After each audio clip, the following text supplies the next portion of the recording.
السلام عليكم ورحمة الله وبركاته. إن الحمد لله نحمده ونستعينه ونستغفره ونعوذ بالله من شرور أنفسنا وسيئات أعمالنا. من يهده الله فلا مضل له ومن يضلل فلا هادي له. وأشهد أن لا إله إلا الله وحده لا شريك له وأشهد أن محمدا عبده ورسوله. اللهم صل على محمد وعلى آل محمد كما صليت على إبراهيم وعلى آل إبراهيم إنك حميد مجيد. اللهم بارك على محمد وعلى آل محمد كما باركت على إبراهيم وعلى آل إبراهيم إنك حميد مجيد. يا أيها الذين آمنوا اتقوا الله حق تقاته ولا تموتن إلا وأنتم مسلمون. يا أيها الناس اتقوا ربكم الذي خلقكم من نفس واحدة وخلق منها زوجها وبث منهما رجالا كثيرا ونساء واتقوا الله الذي تساءلون به والأرحام إن الله كان عليكم رقيبا. يا أيها الذين آمنوا اتقوا الله وقولوا قولا سديدا يصلح لكم أعمالكم ويغفر لكم ذنوبكم ومن يطع الله ورسوله فقد فاز فوزا عظيما. أما بعد فإن أصدق الحديث كتاب الله وخير الهدي هدي محمد صلى الله عليه وسلم وشر الأمور محدثاتها وكل محدثة بدعة وكل بدعة ضلالة وكل ضلالة في النار. فقال الله تعالى في القرآن العظيم: أعوذ بالله من الشيطان الرجيم بسم الله الرحمن الرحيم. ألا إن أولياء الله لا خوف عليهم ولا هم يحزنون الذين آمنوا وكانوا يتقون. رب اشرح لي صدري ويسر لي أمري வஹலுல் உக்தத்தம் மின் லிசானி யஃப்கஹு கௌலி. அளவற்ற அருளாளனும் நிகரற்ற பேரன்புடையவனுமாகிய எல்லாம் வல்ல அல்லாஹ்வின் திருப்பெயர் போற்றி அவருடைய சாந்தியும் அருளும் அல்லாஹுடைய தூதர் முஹம்மது ஸல்லல்லாஹு அலைஹி வஸல்லம் அவர்கள் மீதும் அவர்களை பின்பற்றி வாழ்ந்த உத்தம சத்திய தோழர்கள் நல்லவர்கள் மீதும் அவர்களின் அடிச்சுவடை பின்பற்றி வாழ்ந்து கொண்டிருக்கக்கூடிய அனைத்து மக்கள் மீதும் உண்டாகட்டுமாக. அன்பான சகோதர சகோதரிகளை, அல்லாஹுடைய அருளால் புனிதமிக்க ரமதானுடைய மாதத்தினுடைய கடைசி இரவுகளிலே இருந்து கொண்டிருக்கின்றோம். 25 நோன்பை கடந்தவர்களாக நாம் இங்கே அமர்ந்திருக்கிறோம். அல்லாஹ் ரப்புல் ஆலமீன் நமக்கு இந்த வாய்ப்பை வழங்கியதற்கு அதிகமாக நாம் என்ன செய்யணும் அப்படின்னா நன்றி செலுத்த கடமைப்பட்டிருக்கின்றோம். அல்லாஹ்வை வணங்குவதற்கும் அவன் நம் மீது எதை விதியாக்கி இருக்கின்றானோ அப்படிப்பட்ட கடமைகளை சரியாக செய்வதற்குமான ஒரு வாய்ப்பை அல்லாஹ் வழங்கியிருக்கிறானா அவனுக்கு அதிகமாக நாம் நன்றி செலுத்த கடமைப்பட்டிருக்கிறோம். அன்பானவர்களே, மார்க்கத்தை பாதுகாத்த அறிஞர்கள் அப்படிங்கிற தலைப்பின் கீழாக ஷேகுல் இஸ்லாம் இப்னு தைமியா ரஹிமஹுல்லா அவர்களை பற்றி நம்ம என்ன செஞ்சோம் பார்த்துட்டு வரோம். ஷேகுல் இஸ்லாம் இப்னு தைமியா ரஹிமஹுல்லா அவர்களை பொறுத்த வரைக்கும் தௌஹீதை நிலைநாட்டுவதற்காக பாடுபட்ட அறிஞர்களில் மிக முக்கியமானவர். தன்னுடைய வாழ்நாள் முழுக்க அதற்காகவே அர்ப்பணித்தார். அவர் எந்த அளவுக்கு அர்ப்பணித்தார் அப்படின்னா, திருமணம் செய்து கொள்வதற்கு கூட என்ன செய்யலாம் அப்படின்னா அவர் அதற்கான நேரங்களை ஒதுக்கலை. அதுக்கு அவர் சொன்ன காரணம், திருமணம் என்பது மார்க்கம் காட்டி தந்த வழிமுறை தான், சுன்னாதான், இருந்தாலும் என்ன செய்யலை, எனக்கு அதற்கான இங்கே உள்ள போராட்டங்களின் போது அதற்கான நேரங்கள் எனக்கு அமையலை அப்படிங்கிறது என்ன செய்கிறாங்கன்னா அவங்களே சொல்கிறாங்க. அந்த அளவிற்கு அவருடைய காலம் என்பது இருந்தது. விதவிதமான கொள்கைகளை கொண்ட மக்கள் இருந்தாங்க. மார்க்கம் என்ற பெயரால் வேறு வேறு கொள்கைகளை கொண்டவர்கள்லாம் இருக்கும்போது அவர்களை சரி செய்வதற்கே அவர் என்ன செஞ்சுருக்காருன்னா போராடிக்கிட்டே இருந்தார். சரி செய்கிறதுக்காக போராடிக்கிட்டே இருந்தார். அதில் குறிப்பாக ஹிஜ்ரி 707 சிறைக்கு போகிறாங்க. அவங்க ஹிஜ்ரி 707 என்ன செய்கிறாங்க, சிறைக்கு போகிறாங்க. எதுக்காக அப்படின்னா வஹ்தத்துல் வஜூத் அப்படின்னு சொல்லக்கூடிய ஒரு கொள்கையை எதிர்த்ததற்காக சிறைக்கு போகிறாங்க. சிறைக்கு போய் என்ன செய்கிறாங்க, அங்கே சிறையில் இருக்கிறாங்க. அவர்கள் நிறைய காலங்கள் சிறையில் என்ன செய்கிறாங்க, கழிக்கிறாங்க. பல காலங்கள், பல வருடங்கள். ஒவ்வொரு முறையும் சிறைக்கு போனால் 8 மாதம் 9 மாதம் 6 மாதம் அப்படின்னு சிறையில் இருக்க வேண்டிய ஒரு நிலைக்கெல்லாம் என்ன செய்கிறாங்க, தள்ளப்படுறாங்க. ஒவ்வொரு முறையும் அவர்களை பற்றி அறிஞர்கள் கூறும்போது சொல்கிறாங்க, எத்தனை முறையானாலும் அத்தனை முறையும் கொள்கைக்காகவே சிறை சென்றாங்க, வேறு எந்த நோக்கமும் இல்லை. எந்த ஒரு சத்திய கொள்கை இருக்கோ அந்த சத்திய கொள்கை நிலைநாட்ட வேண்டும் என்ற ஒரு முயற்சியிலேயே சிறை சென்றவர்கள் தான் யார் அப்படின்னா இமாம் இப்னு தைமியா ரஹிமஹுல்லா அப்படிங்கிறாங்க. நிறைய விஷயங்கள் குறிப்பாக அல்லாஹுடைய விஷயத்தில் நம்முடைய நம்பிக்கை என்பது எப்படி இருக்கணும் அப்படிங்கிற அடிப்படையில் தான் நிறைய மக்கள் என்ன செய்கிறாங்க, இன்னும் மாற்று கருத்து மாற்று சிந்தனை உடையவர்களாக இருக்கிறாங்க. அல்லாஹ் தெளிவாக சொல்கிறான், அர் ரஹ்மான் அலல் அர்ஷி இஸ்தவா. அல்லாஹ் ரப்புல் ஆலமீன் அர்ஷில் அவனுக்கு என்ன கண்ணியம் இருக்கோ அந்த கண்ணியத்திற்குரிய விதத்தில் அரிசில் என்ன செய்கிறான், அமைந்திருக்கின்றான் அப்படிங்கிறத அல்லாஹ் ரப்புல் ஆலமீன் திருமறை குர்ஆன்ல சொல்கிறான். அல்லாஹ் எங்கே இருக்கான் அப்படின்னு கேட்டால் நம்முடைய நம்பிக்கை என்ன, அல்லாஹ் 7 வானத்திற்கு மேலே அரிசில் இருக்கிறான் அப்படிங்கிறது தான் நம்முடைய நம்பிக்கை.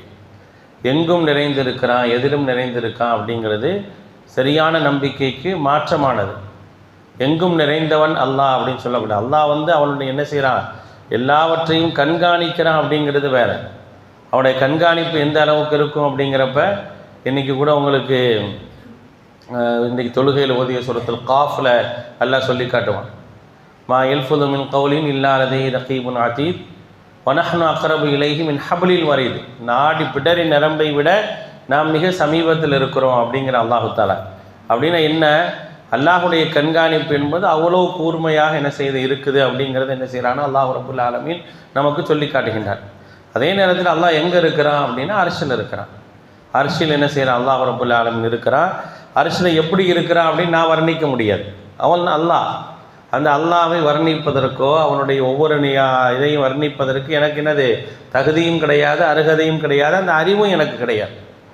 நான் என்ன செய்யணும், அல்லாஹ் இருக்கிறான், அர்ஷில் அமைந்திருக்கிறானா, அமைந்திருக்கிறான். எப்படி இருக்கிறான், அவனுக்கு எந்த தகுதி இருக்குதோ, எந்த கண்ணியம் இருக்குதோ அந்த கண்ணியத்தின் அடிப்படையில் அல்லாஹ் அரிசில் இருக்கிறான் அப்படிங்கிற அடிப்படையை தான் என்ன செய்யணும், நாம் என்ன செய்யணும், நம்பணுமே தவிர அப்படித்தான் நான் ஏற்றுக்கொள்ளணும் தவிர வேறு எந்த விதத்திலும் ஏற்றுக்கொள்ளக்கூடாது. ஆனால் என்ன பிரச்சனை அப்படின்னா, நிறைய மக்கள் அல்லாஹ் ரப்புல் ஆலமீன் எல்லா இடத்துலையும் இருக்கிறான், தூணிலையும் இருக்கிறான், துரும்பிலும் இருக்கிறான் அப்படின்லாம் சொல்லுவாங்க. அந்த ஒரு நம்பிக்கை என்பது மிக மிக மோசமான நம்பிக்கை. அதில் ஒரு நம்பிக்கை தான் வஹ்தத்துல் வுஜூத் என்று சொல்லப்படக்கூடிய இப்னு அரபியினுடைய கொள்கை. இப்னு அரபி என்பவன் ஒரு சூஃபியினுடைய அறிஞன். அந்த இப்னு அரபியினுடைய கொள்கை தான் என்னன்னு கேட்டிங்கன்னா வஹ்தத்துல் வுஜூத் அப்படின்னு சொல்லுவாங்க. அதாவது என்னன்னா, உலகத்தில் அல்லாஹ்வை தவிர வேறு எதுவுமே இல்லை, நாம் காணக்கூடிய எல்லாமே அல்லாஹ் அப்படின்னா. உன்னில் அல்லாஹ் இருக்கிறான், எண்ணில் அல்லாஹ் இருக்கிறான், தூணில் அல்லாஹ் இருக்கிறான், துரும்பில் அல்லாஹ் இருக்கிறான். நாம் காணக்கூடிய எல்லாமே என்னது தான், அல்லாஹ் தான். உள்ளதை ஒன்றாக்கி வைத்தல் அப்படின்னு அர்த்தம். வஹ்தத்துல் வுஜூத் அப்படின்னா எல்லாத்தையும் என்ன செய்ய, ஒன்றாக்கி வைத்தல். அப்போ உலகத்தில் அல்லாஹ்வை தவிர ஒரு எதுவும் இல்லை, நான் காணக்கூடிய எல்லாமே அல்லாஹ் தான் அப்படின்னு சொல்லி என்ன செய்யணும் அப்படின்னா நம்புறது. அவன்தான் அனைத்துமாக உருவெடுத்திருக்கிறான், எல்லாமா உருவெடுத்தது அவன்தான் அப்படின்னு சொல்லக்கூடிய அத்வைத கொள்கை தான் இந்த கொள்கை. இந்த கொள்கை முழுக்க முழுக்க குஃப்ரியத்தான கொள்கை, குஃப்ரை போதிக்கக்கூடிய கொள்கை தான் இந்த கொள்கை. இந்த கொள்கை என்ன செஞ்சான் அப்படின்னா, அன்றைக்கு அந்த மக்களிடத்தில் இருந்துச்சு. அதை சொல்கிறதுக்குன்னு என்ன செஞ்சான் அப்படின்னா, அவன் இப்னு அரபி என்பவன் என்ன செய்யறானா இருந்தான். அவன் என்ன செய்யறான், இந்த கொள்கையை தான் சொன்னான். இப்னு அரபி, இப்னு சபஈன் அப்படின்னு சொல்லக்கூடியவர்கள்லாம் என்ன செஞ்சாங்க அப்படின்னா இந்த கொள்கையில் தான் இருந்தாங்க. அதுதான் கொள்கையாக என்ன செஞ்சாங்க, மக்கள் மத்தியில் போதிச்சுட்டு இருந்தாங்க. அதையும் என்ன செஞ்சாங்க, பல மக்கள் நம்பிட்டு இருந்தாங்க. அப்போ எங்கும் அல்லாஹ், எதிலும் அல்லாஹ், தூணிலும் அல்லாஹ், துரும்பிலும் அல்லாஹ், எல்லாமே அவன்தான். நீங்கள் எங்கு பார்த்தாலும் அல்லாஹ்வை பார்க்கலாம், எந்த கண்ணில் பார்த்தாலும் அல்லாஹ்வை பார்க்கலாம் அப்படிங்கிற மாதிரியான ஒரு கொள்கை. அந்த கொள்கை என்ன செஞ்சாங்க அப்படின்னா கடுமையாக எதிர்த்தாங்க. இப்படி ஒரு கொள்கையே கிடையாது, அல்லாஹோ அல்லாஹுடைய தூதரோ இப்படி ஒரு கொள்கையை போதிக்கலை, அந்த கொள்கை என்பது தவறானது. இந்த கொள்கையில் இருப்பவர்கள் யார் அப்படின்னா அவர்கள் இறை மறுப்பாளர்கள் அப்படின்னாங்க. அவர்கள் யார் அப்படின்னா இறை மறுப்பாளர்கள், அவங்க குஃப்ரை சொல்லவர்கள் அப்படின்னாங்க. அதுக்காக என்ன செஞ்சாங்கன்னா ஜெயிலுக்கும் போனாங்க. ஜெயிலுக்கு போய் என்ன செஞ்சாங்க அப்படின்னா அங்கே என்ன செய்கிறாங்க, ஜெயிலில் சில காலங்கள் இருக்கிறாங்க. கிட்டத்தட்ட ஒரு 6லேருந்து 8 மாதம் வரைக்கும் என்ன செய்கிறாங்க, சிறையில் இருந்துட்டு என்ன செய்கிறாங்க, அவங்க வெளியே வராங்க. இப்படியாக ஒவ்வொரு சூழல்கள்லையும் அவர்கள் கொள்கையை எதிர்த்து எவர்களெல்லாம் அசத்திய கொள்கையில் இருக்கிறாங்களோ அதை எதிர்க்க அவர்களுக்கு சிறை தான் கிடைக்குது. அரசர்கள் மாறும்போது என்ன செய்வாங்க அப்படின்னா அவர்களுக்கு வாய்ப்புகள் கிடைக்கும். அரசர்கள் பாத்திலான கொள்கை கொண்ட அரசர்களாக இருந்தால் அவர்கள் சிறைச்சாலைக்கு செல்வது என்ன செய்யும், உறுதியாயிரும். அப்போ கடுமையாக எதிர்க்கப்பட்ட கொள்கையில் ஒன்று வஹ்தத்துல் வுஜூத். இன்றைக்கு வரைக்கும் இந்த கொள்கை இஸ்லாமியர்களுக்கு மத்தியில் ஊடுருவி தான் இருக்குது. சூஃபியாக்கள் அப்படின்னு சொல்லக்கூடிய சூஃபி தத்துவம் என்பது இதுதான். இன்றைக்கு பரைல்விகள் அப்படின்னு சொல்லப்படுறோமே, அந்த பரைல்விகள் போதிக்கக்கூடிய கொள்கையும் இதுதான். அவர்களும் என்ன செய்கிறாங்க, இதே கொள்கையை தான் என்ன செய்கிறாங்க, போதிக்கிறாங்க. அதை வந்து என்ன செய்வாங்கன்னா, இந்த கொள்கை எதிர்ப்பவர்களை எல்லாம் அவங்க ஷைத்தான்கள்னு சொல்லுவாங்க. இப்போ நம்மளாம் இந்த கொள்கையை எதிர்க்கிறோம். ஏன்னா நமக்கு அல்லாஹை பற்றி அல்லாஹுடைய தூதர் தெளிவாக சொல்லிட்டாங்க, அல்லாஹ் எங்கே இருக்கிறான் அப்படி. அல்லாஹ்வே குரானில் மிக தெளிவாக சொல்லிட்டான் அல்லாஹ் எங்கே இருக்கிறான். திருமறை குரானில் பல்வேறு இடங்கள் அல்லாஹ் சொல்கிறான், அர் ரஹ்மான் அலல் அர்ஷிஸ்தவா, ரஹ்மான் அரிசில் இருக்கின்றான் அப்படிங்கிறத அல்லாஹ் ரப்புல் ஆலமீன் திருமறை குர்ஆனுடைய பல்வேறு இடங்களில் சொல்லி காட்டுகின்றான். நம்ம அப்படி தான் நம்பணும். அரிசி என்பது ஜன்னத்துல் ஃபிர்தௌஸ் அப்படிங்கிற அந்த சொர்க்கத்துக்கு மேலே இருக்குது. அந்த அரிசுடைய குருசியே வந்து வானம் பூமி அளவுக்கு விசாலமானது அப்படிங்கிறத திருமறை குர்ஆன் அல்லாஹ் ரப்புல் ஆலமீன் சொல்லி காட்டுறான். வஸிஅ குர்சியு ஸமாவாதி வல் அர்த், அல்லாஹுடைய அந்த குருசி இருக்கு, அந்த அரிசுடைய குருசி என்பது வானம் பூமி அளவுக்கு விசாலமானது அப்படிங்கிறத என்ன செய்யறான்னா அல்லாஹ் ரப்புல் ஆலமீன் சொல்லி காட்டுகின்றார். அப்போ அந்த அடிப்படை தத்துவத்தை என்ன செய்கிறாங்க அப்படின்னா நிராகரிக்கிறாங்க. அல்லாஹ் அப்படின்னு சொல்லக்கூடியவன் எனக்கு எப்படி கற்றுத்தரப்படுகின்றதோ அப்படியே நான் ஏற்றுக்கணும். அது வந்து வேதத்தில் சொல்லப்பட்டதின் அடிப்படையில் ஏற்றுக்கணுமே தவிர அறிவின் அடிப்படையில் ஏற்றுக்கொள்ளக்கூடாது. பின் நக்ல் வலா பில் அக்ல் அப்படின்வாங்க. ஒரு சில விஷயங்கள் மார்க்கத்தை எப்படி ஏற்றுக்கணும் அப்படின்னா ஏட்டில் என்ன இருக்குதோ அந்த அடிப்படையில் ஏற்றுக்கணும், அறிவின் அடிப்படையில் ஏற்றுக்கவே கூடாது. அலி ரலியல்லாஹு அன்ஹு சொல்கிறாங்க, மார்க்கம் அறிவின் அடிப்படையில் இருந்தது என்று சொன்னால் நாம் காலுறைக்கு கீழே தான் மசகு செய்யணும். அல்லாஹ்வுடைய தூதர் சொன்னாங்க காலுறைக்கு மேலே மசகு செய்யுங்க. அழுக்கு எங்கே இருக்கும்? அழுக்கு கீழே தான் இருக்கும். ஆனால் நபி ஸல்லல்லாஹு அலைஹி வஸல்லம் என்ன செய்கிறாங்க, நீங்கள் வந்து சாக்ஸ் போடுறீங்க, ஷூ போட்டிருக்கிறீங்க, அதோடு தொழுகிறதா இருந்தால் அந்த சாக்ஸுக்கு மேலே மசகு செய்யுங்க. நாங்கள் இது மார்க்கம் எனக்கு சொல்லி தந்திருக்க அடிப்படை. நான் என்ன செய்ய முடியாது, இதை அறிவை கொண்டு பேச முடியாது. அறிவை கொண்டு பேசக்கூடிய விஷயங்கள் இருக்குது, அதை மட்டும் தான் என்ன செய்யணும் அப்படின்னா அறிவை கொண்டு பேசணும். எல்லாவற்றையும் என்ன செய்யக்கூடாது, அறிவை கொண்டு பார்க்கக்கூடாது. நீ எதையெல்லாம் சிந்திக்க வேண்டும் என்று அல்லாஹ் சொல்லி இருக்கிறானோ அதை சிந்திக்க வேண்டும். இன்ன ஃபீ ஹல்கி ஸமாவாதி வல் அர்த் வக்திலாஃபில் லைல் வன்னஹார் லஆயாத்தில் லிஉலில் அல்பாப் அப்படிங்கிறாங்க. இந்த வசனம் இறங்கின உடனே அல்லாஹுடைய தூதர் இந்த வசனத்தை நினைத்து நினைத்து அழுகிறாங்க. இந்த வசனம் இறங்குது, இந்த வசனம் இறங்கிய அன்று என்ன செய்கிறாங்க, அல்லாஹுடைய தூதர் ஸல்லல்லாஹு அலைஹி வஸல்லம் அவர்கள் ஆயிஷா அம்மாவோட இருக்கிறாங்க. இருக்கக்கூடிய நேரத்தில் என்ன செய்கிறாங்க, இரவினுடைய கடைசி பகுதி வந்தோடனே ஆயிஷாவை நான் என்ன செய்கிறேன் அல்லாஹோடு இருக்க ஆசைப்படுறேன்னு சொல்லி என்ன செய்கிறாங்க, ஆயிஷா ரலியல்லாஹு அன்ஹா விட்டு விலகி பள்ளிவாசலுக்கு வராங்க, தொழுகிறாங்க, தொழுதுட்டு அழுகிறாங்க. இந்த வசனத்தை ஓதி ஓதி அழுகிறாங்க. இந்த வசனம் இறங்கிய பிறகு அல்லாஹுடைய தூதர் எப்பொழுது தஹஜ்ஜுத் தொழுதாலும் இந்த வசனத்தை ஓதாமல் தஹஜ்ஜுத் தொழ மாட்டாங்க. அப்போ வந்து சிந்திக்க சொல்கிறான் அல்லாஹு தஆலா, இன்ன ஃபீ ஹல்கி ஸமாவாதி வல் அர்த், வானங்கள் மற்றும் பூமி படைக்கப்பட்டதில், வக்திலாஃபில் லைலி வன்னஹார், இரவும் பகலும் மாறி மாறி வரதில், லஆயாத்தில் லிஉலில் அல்பாப், சிந்திப்பவர்களுக்கு படிப்பினை இருக்கின்றது. அல்லாஹு தஆலா எப்படி ஒரு அத்தாட்சியை வச்சிருக்கிறான், எப்படிப்பட்ட ஒரு படைப்பு அது, தன்னுடைய வல்லமையை தான் எப்படி இதையெல்லாம் உருவாக்கி இருக்கின்றேன் என்பதை எப்படி அல்லாஹு தஆலா மிக இலகுவாக மனிதனுக்கு சொல்லித் தருகின்றானே. மனிதர்கள் இதை சிந்திக்கலையே அப்படின்னு நினைச்சு என்ன செய்கிறாங்க, அல்லாஹுடைய தூதர் அழுகிறாங்க, அழுது சஜிதா செய்கிறாங்க, ருக்கு செய்கிறாங்க, அவர்களுடைய கண்ணீர் தரையில் படுது. ஃபஜ்ருடைய நேரத்தில் பிலால் வருகின்றார். பிலால் ரலியல்லாஹு அன்ஹு வந்த உடனே ஆயிஷா ரலியல்லாஹு அன்ஹா அவர்கள் பிலாலை அழைத்து கேட்கின்றார்கள், பிலாலே அல்லாஹுடைய தூதருக்கு என்ன ஆனது பாருங்கள், அவர்கள் அழுது கொண்டிருக்கின்றார்கள், என்னவென்று கேளுங்கள் அப்படிங்கிறது என்ன செய்கிறாங்க, பிலால் ரலியல்லாஹு அன்ஹு சொல்லி விடுறாங்க. பிலால் ரலியல்லாஹு அன்ஹு போகிறாங்க, அல்லாஹுடைய தூதர்கிட்ட கேட்குறாங்க. அப்போ தான் அல்லாஹுடைய தூதர் சொல்கிறாங்க, அல்லாஹ் ஒரு வசனத்தை இறக்கி இருக்கிறான், அந்த வசனத்தை அல்லாஹு தஆலா இறக்கி இருக்கிறான், நம்பிக்கையாளர்கள் சிந்திக்க வேண்டும்ங்கிறான், படிப்பினை இருக்குங்கிறான். எவ்வளோ பெரிய படிப்பினைகளையும் வல்லமையும் ஆற்றலையும் அல்லாஹ் ரப்புல் ஆலமீன் வைத்திருக்கின்றான் நினைத்து நான் அழுகிறேன் அப்படிங்கிறாங்க. அப்போ இது சிந்திக்கணும், சிந்திக்க சொல்லி அல்லாஹ் ரப்புல் ஆலமீன் சொல்லி காட்டுகின்றான். நபி இப்ராஹிம் அலைஹிஸ்ஸலாத்தை சொல்ற வலக்கத் ஆத்தைனா இப்ராஹிம ருஷ்தஹு மின் கபல், ஆரம்பத்திலேயே இப்ராஹிமுக்கு நல்ல ஒரு தெளிவான சிந்தனை கொடுத்தோம். ஒவ்வொன்றாக பார்த்தாங்க, சூரியனை பார்த்தார்கள், சந்திரனை பார்த்தார்கள், நட்சத்திரங்களை பார்த்தாங்க, ஒவ்வொன்றாக பார்த்தாங்க. பார்த்துட்டு இவையெல்லாம் கடவுளாக இருக்க முடியாது, இவைகளை படைத்த ஒருவன் இருக்க முடியும், அவன்தான் கடவுளாக இருக்கின்றான். என்ன செஞ்சாங்க அப்படின்னா அல்லாஹ்வை பற்றி பிரகடனப்படுத்துறாங்க.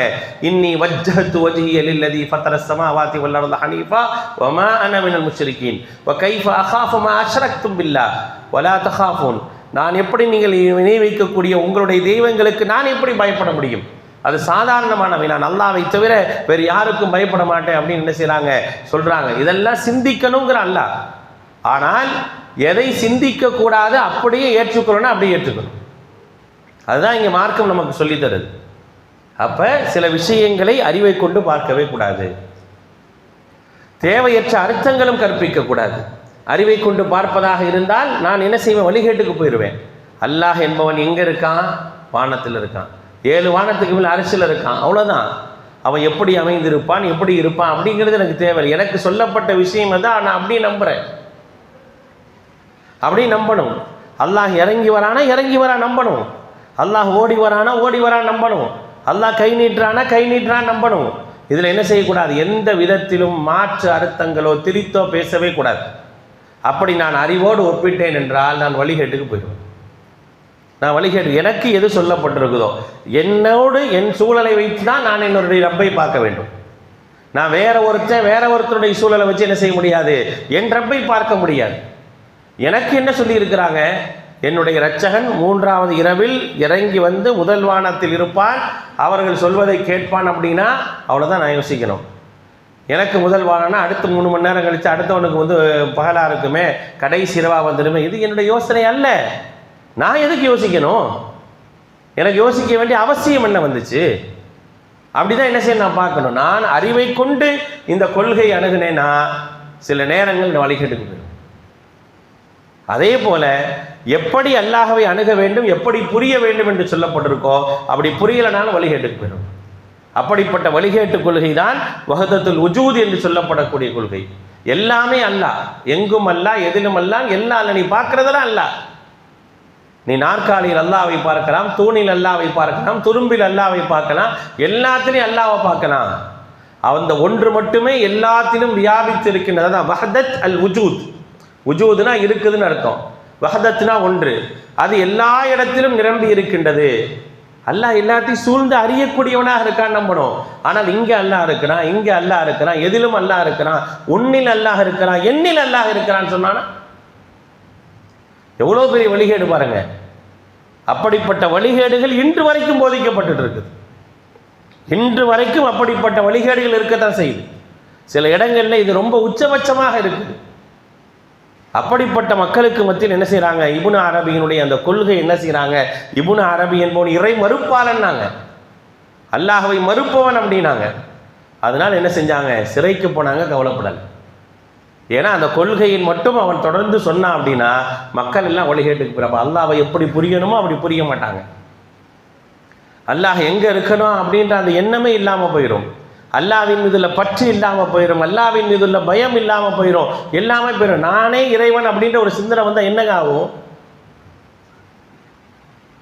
அப்படி இருக்கிறனால நீங்கள் பழைய வரலாறுகளை எடுத்து பார்த்தீர்கள் என்று சொன்னால் கராமத்து என்ற பெயரில் இது போன்ற நிறைய விஷயங்கள் என்ன செஞ்சாங்க, எழுதி வச்சிருந்தாங்க.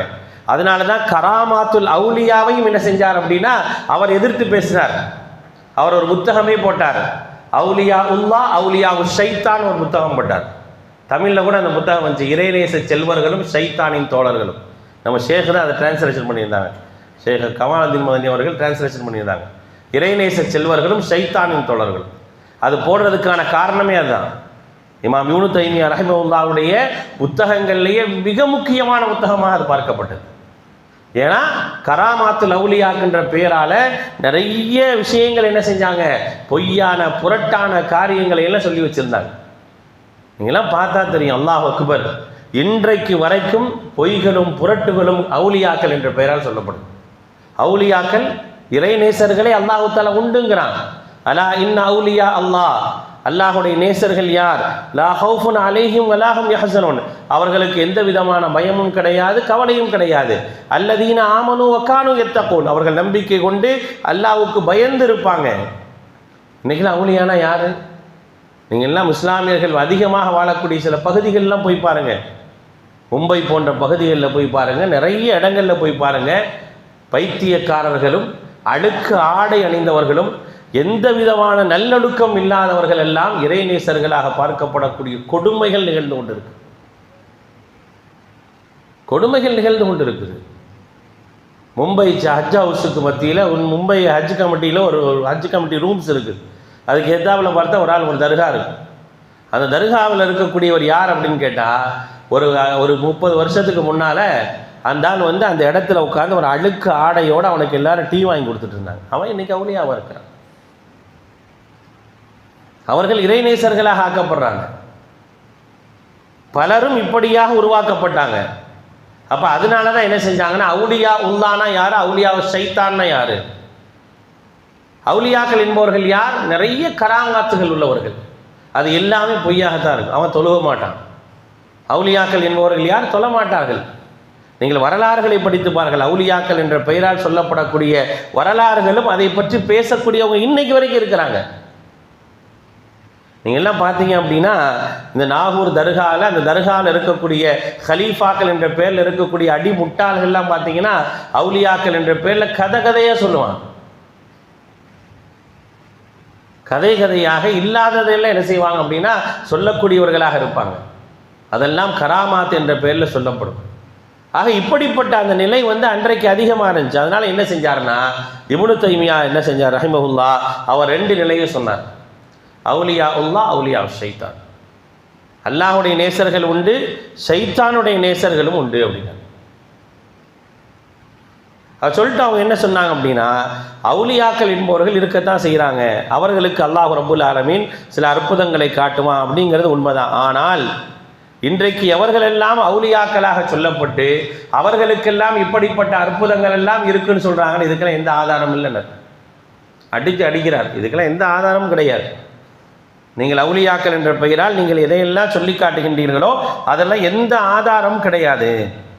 இதெல்லாம் ஷைத்தானுடைய வேலைனர். இதெல்லாம் ஷைத்தானுடைய வேலை. அவர்கள்லாம் என்ன செய்கிறாங்கன்னா, அவுலியாக்கள் என்ற பெயரால் மக்களை வழிகெடுத்து கொண்டிருக்கிறாங்க அப்படிங்கிறது என்ன செய்கிறார் அப்படின்னா தெளிவாக சொன்னார். அதனால் பிரச்சனை வருது, பிரச்சனை சந்தித்தார். அதனால் எப்படிப்பட்ட ஒரு நிலை வந்தாலும் பரவாயில்ல அப்படின்னு. அதோட அடுத்த ஒரு விஷயம் என்ன அப்படின்னா, வசீலா. இறைநேசர்கள் மூலமாகத்தான் அல்லாஹ்வை நெருங்க முடியும் என்று சொல்லக்கூடிய வசீலா தேடுதல் அப்படிங்கிற ஒன்று இருக்குது. அன்னைக்கு இறை மறுப்பாளர்கள் சொன்னாங்கல்ல, மாலி நஅபுதுஹும் இல்லா லியுகர்ரிபூனா இலல்லாஹி சுல்ஃபானாங்க. நாங்கள் இவர்களை எல்லாம் வணங்கவே இல்லை. நாங்கள் யாரை? லாத்தா இருக்கட்டும், உஸ்ஸாவா இருக்கட்டும், மனாத்தா இருக்கட்டும், இப்ராஹிம் அலைஹிஸ்ஸலாம் இருக்கட்டும், இஸ்மாயில் அலைஹிஸ்ஸலாம் இருக்கட்டும், யாரையெல்லாம் சிலைகளாக வைத்திருந்தார்களோ அவர்களையெல்லாம் நாங்கள் வணங்கலை அப்படின்னாங்க. மாறாக என்ன சொன்னாங்க? இவர்களெல்லாம் அல்லாஹ்வுக்கு மிகவும் நெருக்கமானவர்கள், நாங்கள் அல்லாஹ்வை நெருங்குவதற்கு இவர்கள் தேவைப்படுகிறாங்க அப்படின்னாங்க. மாலி நஅபுதுஹும் இல்லா லியுகர்ரிபூனா இலல்லாஹி சுல்ஃபா. அதே வார்த்தையைத்தான் இஸ்லாமியர்களும் சொல்றாங்க. இவர்கள் எல்லாம் இறைநேசர்கள். இறைநேசர்கள் மூலமாகத்தான் அல்லாஹ்வை நெருங்க முடியும். நாம் நேரடியாக அல்லாஹ்வை நெருங்க முடியாது. நாம் எல்லாம் பாவம் செய்தவர்கள், குற்றவாளிகள் அப்படிங்கிற விஷயத்தை என்ன செஞ்சாங்க சொன்னாங்க. அந்த வசீலாவை மறுத்தாங்க. அப்படியெல்லாம் வசீலா இல்லை. இறந்தவர்களை கொண்டு வசீலா தேடுதல் அப்படிங்கிறது கிடையவே கிடையாது. நான் இறந்தவர்களை கொண்டெல்லாம் வசீலா தேட முடியாது. அல்லாஹ்வை நெருங்குவதற்கு இறந்தவர்கள் தேவைப்பட மாட்டார்கள். அல்லாஹ்வை நான் நேரடியாக நெருங்கலாம், அல்லாஹ்விடத்தில் நான் பேசலாம், அல்லாஹ்விடத்தில் உதவி தேடலாம். அல்லாஹ் எனக்கு கேட்டால் தருவான். இதா சஅலக இபாதி அன்னி ஃபஇன்னி கரீப்.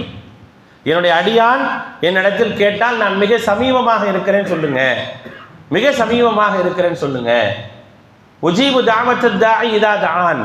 யாரெல்லாம் அழைக்கின்றார்களோ அந்த அழைப்புக்கு பதிலளிக்கிறேன்னு சொல்லுங்க அப்படின்னு சொல்லி அல்லாஹ் ரப்புல் ஆலமீன் சொல்லக்கூடிய அந்த செய்தியை சொல்றாங்க. வசீலா என்பது எப்படி தேட வேண்டும் என்ற ஒரு முறை இருக்கின்றது. ஒரு மனிதன் அல்லாஹ்விடத்தில் உதவி தேடுகின்றான் என்றால், உலகத்தில் ஒரு மனிதன் அல்லாஹ்விடத்தில் உதவி தேடுகின்றார். உதவி தேடும்போது அந்த உதவி என்ன செய்யணும் அப்படின்னா நல்லபடியாக இருக்க வேண்டும் என்று சொன்னால், நபிகள் நாயகம் ஸல்லல்லாஹு அலைஹி வஸல்லம் காலத்தில் என்ன செய்வாங்க, சில தேவைகள் வரும் பொழுது சஹாபாக்கள் என்ன செய்வாங்க, அல்லாஹுடைய தூதர்கிட்ட வருவாங்க.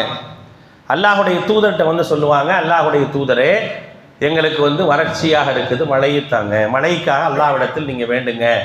உயிரோடு இருக்கக்கூடிய அல்லாஹுடைய தூதர்கிட்ட கேட்பாங்க. அல்லாஹுடைய தூதர் மரணித்த பிறகு கேட்டாங்களா? கேட்கல.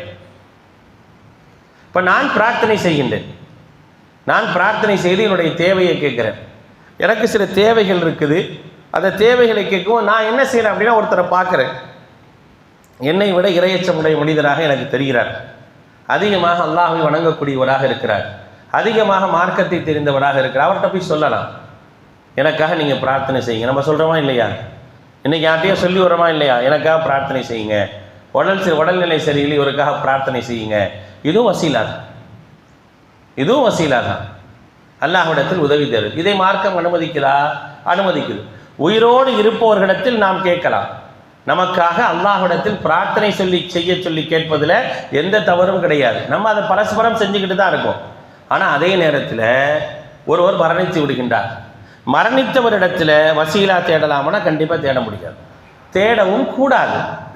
அல்லாஹுடைய தூதர் ஸல்லல்லாஹு அலைஹி வஸல்லம் சஹாபாக்கள் ரொம்ப தெளிவாக சொன்னாங்க, அல்லாஹுடைய தூதர் இருக்கக்கூடிய காலத்தில் எங்களுக்கு வறட்சி வரும்போது நாங்கள் அல்லாஹுடைய தூதரிடத்தில் போய் சொல்லுவோம், அல்லாஹுடைய தூதரே வறட்சியாக இருக்குது, கால்நடைகள்லாம் இறந்து விட்டன, எங்களுக்காக மழை வேண்டி அல்லாஹ்விடத்தில் பிரார்த்தனை செய்யுங்கள் சொன்னோம். அல்லாஹுடைய தூதர் இறந்துட்டாங்க. அதுக்கப்புறம் அல்லாஹுடைய தூதருடைய குடும்பத்தில் அப்பாஸ் ரலியல்லாஹு அன்ஹு மட்டும் தான் இருந்தாங்க. யார்? அவங்க சாச்சா அப்பாஸ் ரலியல்லாஹு அன்ஹு. அவர்கிட்ட போய் நாங்கள் சொன்னோம். எங்கே போய் நாங்கள் கேட்கல? ரசூல் ஸல்லல்லாஹு அலைஹி வஸல்லம் கபூரில் போய் கேட்கல. அல்லாஹுக்கு மிகவும் நெருக்கமானவங்க தானே, அல்லாஹுடைய தூதர் அல்லாஹுக்கு மிகவும் நெருக்கமானவங்க தானே. அந்த அல்லாஹுடைய தூதருடைய பரக்கத்தால், அவர்களுடைய துவா பரக்கத்தால் நாங்கள் என்ன செய்கிறோம்? கேட்குறோன்னு கேட்கல. சஹாபாக்கள் கேட்கல. ரொம்ப தெளிவான சான்று இருக்குது. நாங்கள் அந்த நேரத்தில் எங்களுக்கான தேவைகளை கேட்பதற்காக, எங்களுக்காக அல்லாஹ்விடத்தில் முறையிடுவதற்காக நாங்கள் அப்பாஸ் ரலியல்லாஹு அவர்களை தேர்ந்தெடுத்தோங்கிறாங்க. அப்பாஸை நாங்கள் எங்களில் உன்னதமானவராக, நல்லவராக, சிறந்தவராக நாங்கள் பார்த்தோங்கிறாங்க. அந்த அடிப்படையில் ஒரு மனிதன், ஒரு முஸ்லீம் பிற முஸ்லீமுடைய விஷயத்தில் நல்லெண்ணம் கொண்டு எனக்காக, என்னுடைய தேவைக்காக நீ அல்லாஹ்விடத்தில் பிரார்த்தனைகள் செய் அப்படின்னு சொல்றதுல எந்த தப்பும் இல்லை. ஆனால் மரணித்தவர்கள் மூலமாக நான் வசீலா தேடுவது, பிரார்த்தனை செய்வது என்பது தடை, மார்க்கம் அனுமதிக்கிறதே இல்லை. அந்த முறையும் என்ன செஞ்சாங்க? தடுத்தாங்க. ஏன்னா அங்கே அந்த முறைகள் இருந்துச்சு. இறந்தவர்களிடத்தில் கேட்கக்கூடிய முறை இருந்தது. அல்லாஹ் அல்லாதவர்களிடத்தில் சத்தியமிடுவதும், அல்லாஹ் அல்லாதவர்களிடத்தில் தேவைகளை கேட்பதும் மார்க்கத்திற்கு முரணானது என்பதை ஓப்பனாக டிக்ளேர் பண்றாங்க. கூடவே கூடாதுன்னாங்க.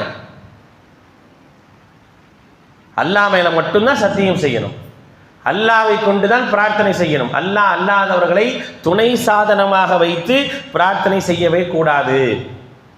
மேலும் சொன்னாங்க, உங்களுக்கு நெருக்கடியா, உங்களுக்கு தேவை இருக்குதா, உங்களுடைய செயல்களை கொண்டு நீங்கள் வசீலா தேடுங்கன்னாங்க. அல்லாஹ் குர்ஆன்ல சொல்றான்ல, யா அய்யுஹல்லதீன ஆமனு தக்குல்லாஹ வபுத்தகு இலைஹில் வசீலா. நம்பிக்கையாளர்களை அல்லாஹ்வை பயந்து கொள்ளுங்கள், அல்லாஹ்வை நெருங்குவதற்கான வழிகளை தேடுங்க. எப்படி தேடணும்? அல்லாஹ்வை நெருங்குவதற்கான வழிகளை எப்படி தேடணும்? ஒன்று, நான் உயிரோடு இருக்கக்கூடிய ஒரு நல்லவர் மூலமாக என்னுடைய கோரிக்கை வைத்து அல்லாஹ்விடத்தில் உதவி தேடலாம். இரண்டாவது என்ன செய்யலாம் அப்படின்னா, நான் இரண்டாவதாக செய்ய வேண்டிய விஷயம் என்னவாக இருக்கணும் அப்படின்னா, என்னுடைய நற்செயல்களை கொண்டு அல்லாஹ்விடத்தில் நெருக்கத்தை தேடலாம்.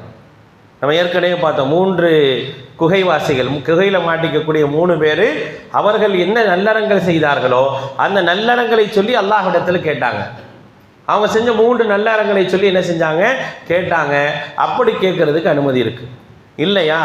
அல்லாஹுடைய பண்புகள், அல்லாஹுடைய உயர்வான பண்புகள், அடியான் என்ற விதத்தில் நான் எந்த அளவிற்கு தாழ்ந்தவனாக இருக்கிறேன் அப்படிங்கிறத அல்லாஹ்கிட்ட சொல்லி கேட்கலாம். அல்லாஹும்ம அந்த ரப்பி அப்படின்னு ஆரம்பித்து, நான் யார் அப்படின்னா உன்னுடைய அடிமை, உன்னுடைய அடிமையின் அடிமை, உன்னுடைய அடிமையாக இருக்கக்கூடிய என்னுடைய தாயினுடைய மகன், நானும் ஒரு அடிமை அப்படின்னு சொல்லி எல்லாமே சொல்லி, எல்லா பொடியும் உன்னிடத்தில் தான் இருக்கின்றது, நீயே எல்லாவற்றையும் கையில் வைத்திருக்கின்றா என்ற அடிப்படையில் என்ன செய்யலானா, அப்படி அல்லாஹுடைய பண்புகளையும் அல்லாஹுடைய உயர்ந்த விஷயங்களை சொல்லி என்ன செய்யலானா நான் வசீலா தேடலாம். எனக்கு அனுமதி இருக்குது. ஆனால் அல்லாஹ் அல்லாதவர்களை கொண்டு, இறந்தவர்களை கொண்டு வசீலா தேடுவதற்கு அனுமதி இருக்குதா? கண்டிப்பாக அனுமதி இல்லை. அப்போ அந்த வேலையும் என்ன செஞ்சாங்க? அவங்க செஞ்சாங்க. அப்போ அதையும் என்ன செஞ்சாங்க அப்படின்னா கடுமையாக என்ன செஞ்சாங்க? எதிர்த்தாங்க. இது கூடாது அப்படின்னாங்க, இதை ஏற்றுக்கொள்ளவே முடியாது நாங்கள். அப்போ இதெல்லாம் சொல்லும் பொழுது மிகப்பெரிய ஒரு பிரச்சனைகள் இங்கே உருவாகுது. பாருங்க, எந்த விஷயத்தையும் விட்டு வைக்கல, எல்லாத்தையும் பேசுகிறாங்க. அதிலும் குறிப்பாக அவர்கள் இறுதியாக சிறை செல்வதற்கு மிக முக்கியமான காரணமாக இருந்தது என்ன அப்படின்னு கேட்டிங்கன்னா, கபறுகளுக்கு நன்மையை நாடி பயணிப்பது. அந்த பிரச்சனை வருது. கபறுகளுக்கு நன்மையை நாடி பயணிப்பது. நான் ஆரம்பத்தில் இவருடைய ஒரு வரலாறை ஆரம்பிக்கக்கூடிய நேரத்தில் ஆரம்பத்திலே சொன்னேன், நபிகள் நாயகம் ஸல்லல்லாஹு அலைஹி வஸல்லமுடைய கபருக்கு நன்மையை நாடி பிரார்த்தனை செய்வது என்பது கூடாது என்பதை சொன்னார் அப்படிங்கிறது ஆரம்பத்திலே சொல்லியிருந்தேன். அப்போ என்னன்னு கேட்டிங்கன்னா, இன்றைக்கு எப்படி கபர் வணக்கங்கள் வியாபித்து இருக்குதோ அதே போல தான் இருந்துச்சு அங்கேயும். நீங்கள் நல்லா பாருங்கள், அதாவது 3 நூற்றாண்டுகள் 4 நூற்றாண்டுகளை எல்லாம் தாண்டும் போது நிறைய கபூர் வணக்கம் வந்துருச்சு, நிறைய அவுலியாக்கள் உருவாக்கப்பட்டாங்க, நிறைய இடங்கள் என்ன செஞ்சாங்க அப்படின்னா இறந்தவர்கள் எல்லாம் இறைநேசர்களாக ஆக்கப்பட்டாங்க, அவர்களை வணங்கக்கூடியவர்களாக அவர்களிடத்தில் உதவி தேடக்கூடியவர்களாக மக்கள் மாறினாங்க. அதற்காக நன்மை நாடி பயணிக்கக்கூடிய எல்லா சூழல்களும் வந்துச்சு. அல்லாஹுடைய தூதர் ஸல்லல்லாஹு அலைஹி வஸல்லம் அவர்கள் நீங்கள் நன்மையை நாடி 3 பள்ளிவாசலுக்கு போங்கனாங்க. ஆனால் மஸ்ஜிது நபவிக்கு செல்லும் பொழுது நான் அல்லாஹுடைய தூதருடைய கபரை சந்திப்பதற்காக செல்கின்றேன் ஒருத்தர் போனானா தப்பு, அது தப்பு. அப்படி போகவே கூடாது. நான் இங்கே போகக்கூடிய சந்தர்ப்பத்தில் நான் என்ன செய்யலான்னா அல்லாஹுடைய தூதருடைய கபரை பார்த்து நான் ஜியாரத் செய்வதற்கு எனக்கு அனுமதி இருக்குது. இப்போ ஒருத்தர் மஸ்ஜிது நபவிக்கு போகிறார், அல்லாஹுடைய தூதருடைய கபரை சந்திக்கலை, குற்றமா? அவர் பாவத்தை செஞ்சிட்டாரா? அப்படிலாம் ஒன்றுமே இல்லை. அல்லாஹுடைய தூதருடைய கபரை சந்திக்காமே வராரு, மஸ்ஜிது நபவிக்கு போகிறாரு, தொழுகிறாரு, வந்துடுறாரு. அவர் என்ன செய்யலை? நபி ஸல்லல்லாஹு அலைஹி வஸல்லம் அவர்களுடைய கபர் பக்கமே போகிறேன்னு வச்சுக்கோங்க, அவர் குற்றவாளின்னு ஆக மாட்டார். ஏன் ஜியாரத்து செய்யலை அப்படின்னு அல்லாஹ் குற்றம் முடிக்க மாட்டான்.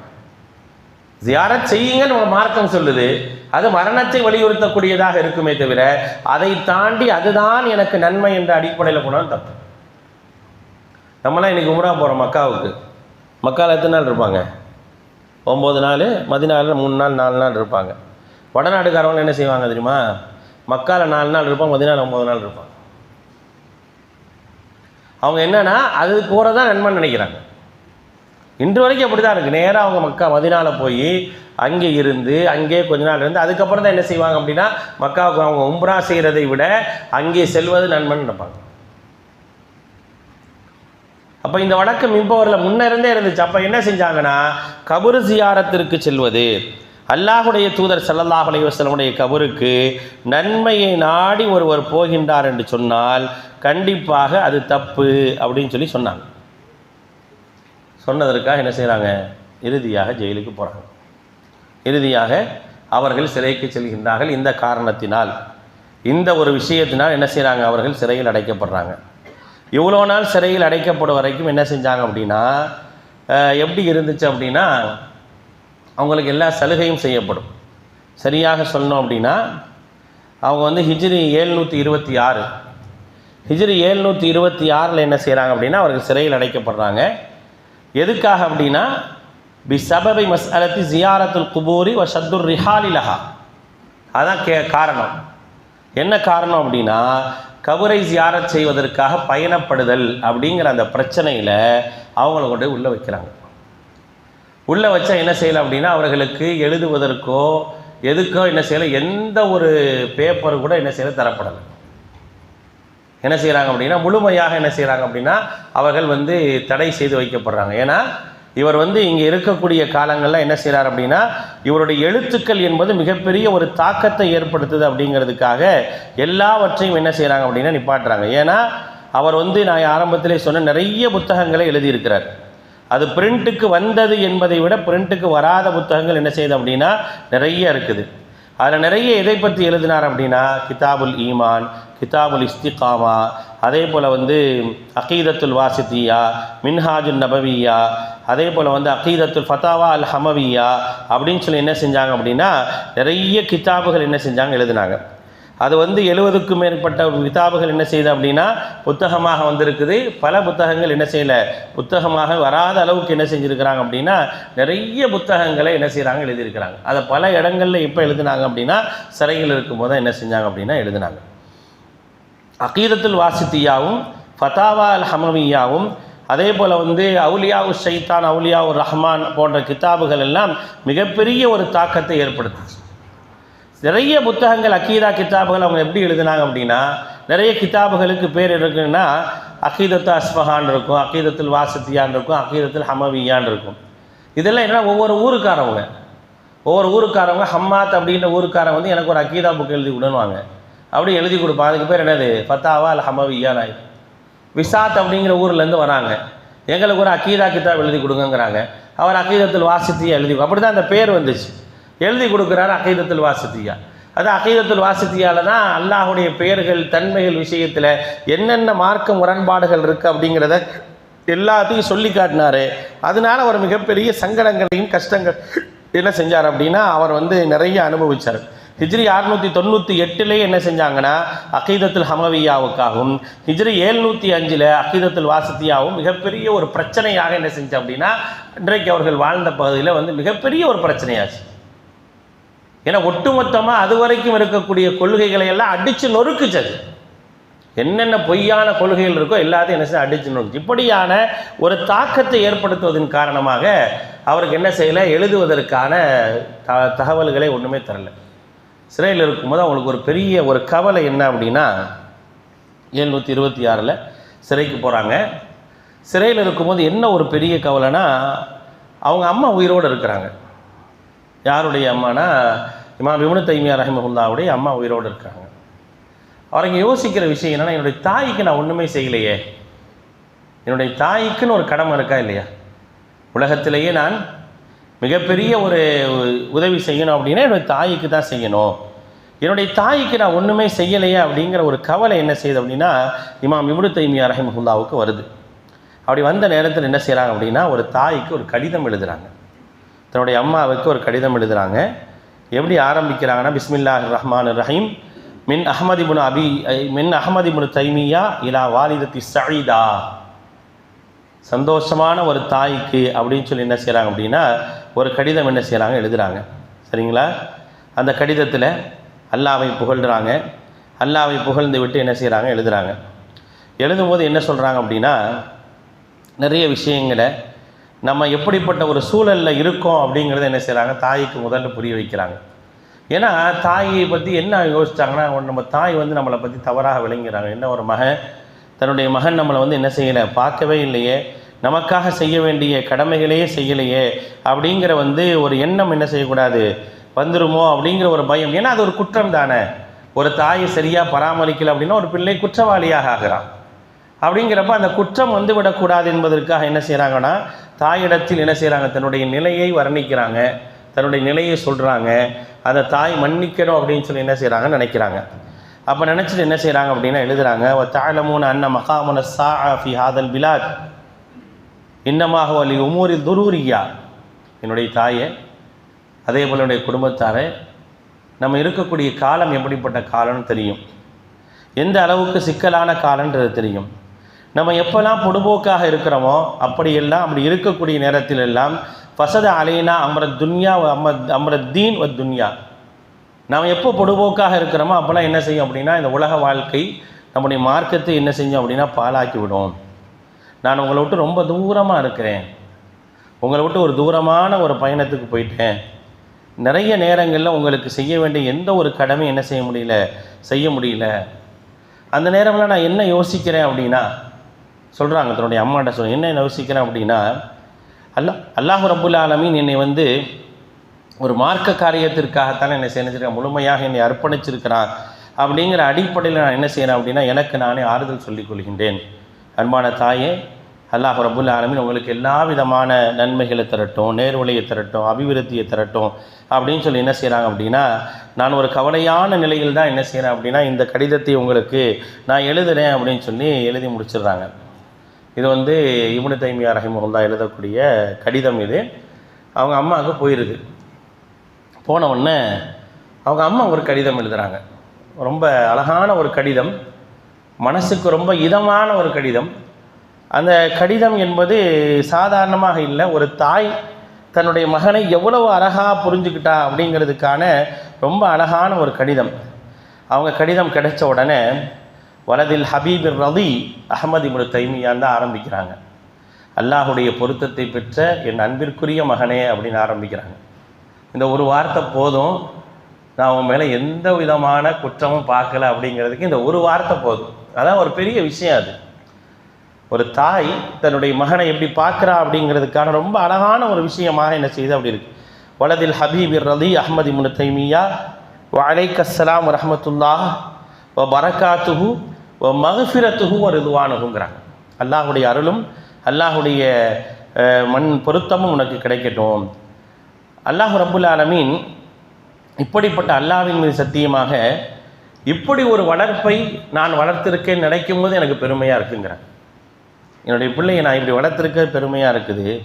ஏன்னா முழுக்க முழுக்க உன்னுடைய எல்லா நிலைகளும் எப்படி இருக்குது அப்படின்னா வலி ஹிதுமத்தில் இஸ்லாமி ஒரு முஸ்லிமீன், உன்னுடைய எண்ணங்கள் முழுக்க முழுக்க இந்த மார்க்கத்தை கற்றுக் கொடுப்பதிலும் இஸ்லாமுக்கும் முஸ்லீம்களுக்கும் சேவை செய்ய வேண்டும் என்பதிலேயே இருக்குன்னு நினைக்கும் போது எனக்கு ரொம்ப சந்தோஷமாக இருக்குது. வலா ததுன்னயா வலதி அன் குர்பக்க மின்னி அஹப்பு மின் குர்பக்க மின் தீனிக்க வ ஹிதுமத்துக்கள் இஸ்லாம். என்னுடைய அருமை மகனே, நீ மார்க்கத்திற்கு நெருக்கமாக இருப்பதைத்தான் நான் விரும்புகிறேன். என்னோட நீ நெருக்கமாக இருக்கிறத விட இந்த மார்க்கத்துக்காக நீ நெருக்கமாக இருக்கிறதா நான் என்ன செய்ய விரும்பக்கூடியவனாக இருக்கிறேன் அப்படிங்கிறாங்க. ஏன்னா அவங்களுக்கு என்னன்னா, அவங்க எப்படி நினைக்கிறாங்கன்னா, என்னுடைய மகன் என்ன செஞ்சிட்டாரு, ரொம்ப ஃபீல் பண்ண ஆரம்பிச்சிட்டாரு, என்னோட இல்லையே அப்படிங்கிற அந்த ஏக்கம் அவர்களுக்கு வந்துருச்சு. அப்படிங்கிறனால என்ன செஞ்சாங்கன்னா, அதை புரிந்து கொண்டவங்க தான் என்ன செய்கிறாங்க, எழுதுகிறாங்க. சொல்கிறாங்க, யா வலதி, என்னுடைய மகனே, இன்ன காயத்திருந்தாய் அலைக், என்னுடைய எல்லா விதமான உச்சபட்சமான அன்பும் உன் மேலே இருக்கு. என்னுடைய உச்சபட்சமான அன்பு உன் மேலே இருக்குது. கண்டிப்பாக லன் அஸ்அலுக கதன் அமா அல்லாஹ் அன் பஅதக அன்னி அன் புஅதக அன்னி. அல்லாஹு அக்பர். அவங்க சொல்கிறாங்க, கண்டிப்பாக நாளைக்கு அல்லாட்ட நான் என்ன சொல்ல மாட்டேன்னா, என் மகன் என்னை விட்டு ரொம்ப தூரமாக போயிட்டான், எனக்கு எந்த பணிவிடையும் செய்யலை அப்படின்னு உன்னை என்ன செய்ய மாட்டேன், குற்றப்படுத்த மாட்டேன் அப்படிங்கிறாங்க. ஏன்னா நீ செஞ்ச வேலை சாதாரணமானது கிடையாது, அதனால் குற்றப்படுத்த மாட்டேன். லி அன்னி ஆலம் ஐனஃபி ஐன ஒ ஃபீம அன்ச, நான் நீ எங்கே இருக்கிற என்ன செய்கிற அப்படிங்கிறதெல்லாம் எனக்கு தெரியும். வலாக்கின் அஹ்மதுக்கு யா அஹ்மத், என்னுடைய மகனே, நான் என்ன விரும்புகிறேன் அப்படின்னா, அஸ்அலுக்க அமாம் அல்லாஹ், அல்லாஹ்வுக்கு முன்னால் நான் என்ன செய்வேன் அப்படின்னா, கேட்கக்கூடிய விஷயம் என்ன அப்படின்னா, அல்லாஹ் ரப்புல் ஆலமீன் உன்னையும் இந்த மார்க்கத்தில் உன்னோடு எவர்களெல்லாம் வந்தார்களோ, எப்படி சொல்கிறாங்க பாருங்கள், அல்லாஹ்விடத்தில் நான் என்ன செய்வேன்னா அவர் கேட்கக்கூடியதாக இருக்கும். முன்னிடத்தில் உனக்கு அல்லாஹ் எப்படிப்பட்ட ஒரு கேள்வி கணக்கை வைக்க வேண்டும் என்று நான் ஆசைப்படுறேன் அப்படின்னா, இந்த மார்க்கத்திற்காக நீயும் உன்னுடைய நண்பர்களும் எப்படி உழைத்தார்களோ அது எல்லாவற்றுக்கும் சேர்த்து அல்லாஹ் ரப்புல் ஆலமீன் உன்னை பொருந்தி கொள்ள வேண்டும் என்று நான் கேட்குறேன்.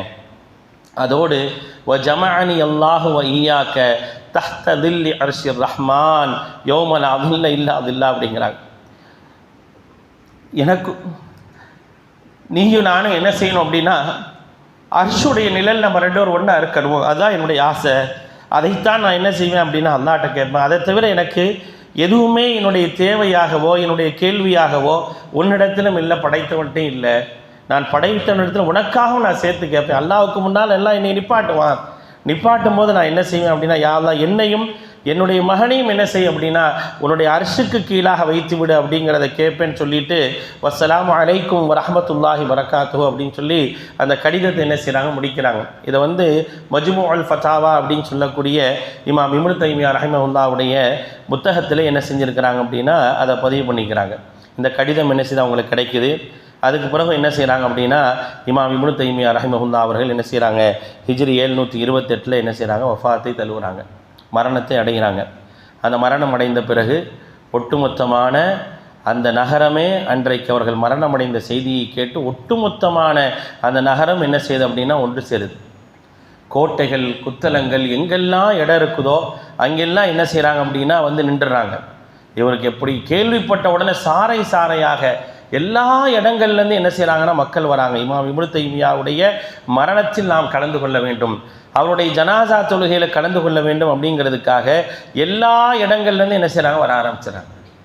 எல்லா இடங்கள்லையும் என்ன செய்யுது அப்படின்னா பிரம்மாண்டமான முறையில் அவர்களுக்காக என்ன செய்யுது, இது அந்த மரணத்தினுடைய அந்த ஜனாசாவுடைய தொழுகை நடத்தப்படுது அப்படிங்கிற அந்த விஷயத்தோடு என்ன செய்யுது அப்படின்னா இமாம் இப்னு தைமியா ரஹிமஹுல்லாவுடைய வரலாறு முடியுது.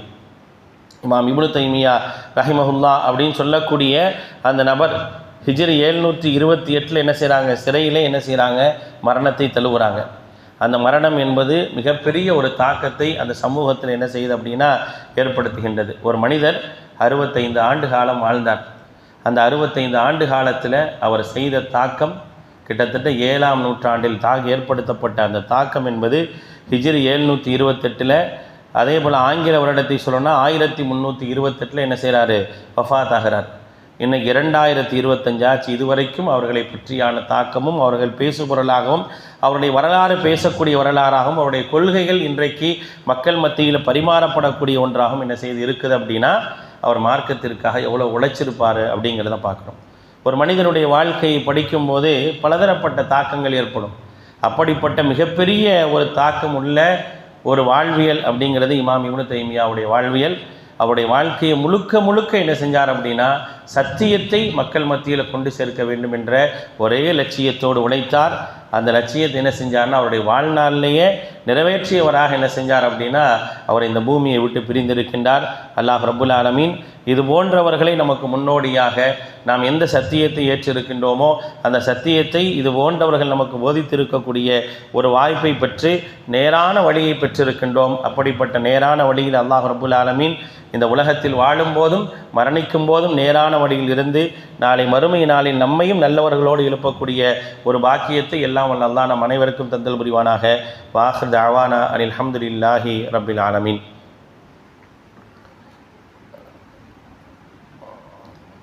அன்பான சகோதரர்களே, அவங்க தொழுகையிலே சொல்லியிருப்பாங்க, நமது